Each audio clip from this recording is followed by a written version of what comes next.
એક એમ્બ્યુલન્સ રોજના 10 ઓપરેશન કરી શકે છે. ફોન કોલ પર એમ્બ્યુલન્સ સ્થળ પર પહોંચે છે અને મોટા ભાગે આ એમ્બ્યુલન્સ નાના અબોલજીવો એટલે કે કૂતરા, બિલાડા, પક્ષીઓ એના ઓપરેશન માટે આ નાની એમ્બ્યુલન્સ છે.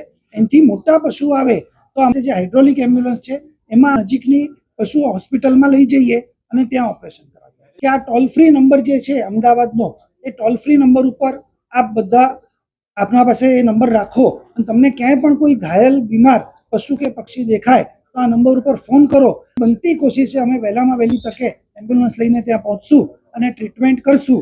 શરૂઆત છે, એક એમ્બ્યુલન્સ છે, પહોંચી વળવાની પૂરી કોશિશ કરશું જ. આગળ જતાં ડિમાન્ડ આવશે અને જે રીતે કામ સેવાનું મળશે એ પ્રમાણે એમ્બ્યુલન્સ વધારવાનો અભિગમ છે.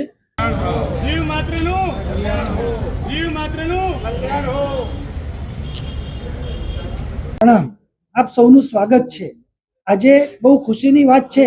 પૂજ્ય ગચ્છાધિપતિ રાજ્ય સુરીશ્વરજી મહારાજ અને પૂજ્ય બેન મહારાજના આશીર્વાદથી અમદાવાદની અંદર બે અબોલ પશુઓની સેવા અને શુશ્રૂષા માટે બે એનિમલ એમ્બ્યુલન્સનું વધામણાનો કાર્યક્રમ છે અને છેલ્લા 10 દિવસથી આ એમ્બ્યુલન્સ અમદાવાદમાં કાર્યરત છે.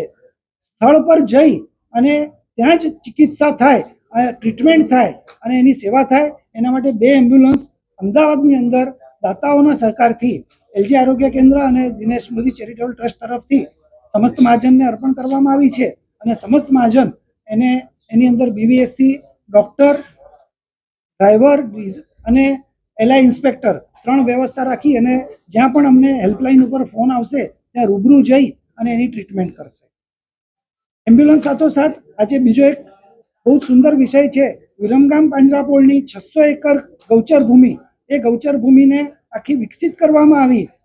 કમ્પાઉન્ડ વોલ, તળાવ, દેશી વૃક્ષોનું વૃક્ષારોપણ અને ઘાસચારાનો ઉગાવો અને ત્યાં 600 અબોલજીવો રહી શકે એના માટે 1 કરોડ રૂપિયાના ખર્ચે આજે શેડ નિર્માણ થયો. એનું આજે સાંજે 4 વાગે લોકાર્પણ છે અને એ કાર્યક્રમ પણ અહીંયા અમદાવાદના નજીકના આ વિસ્તારના અબોલજીવો માટે કામ આવે તેના માટે આ કાર્યક્રમ.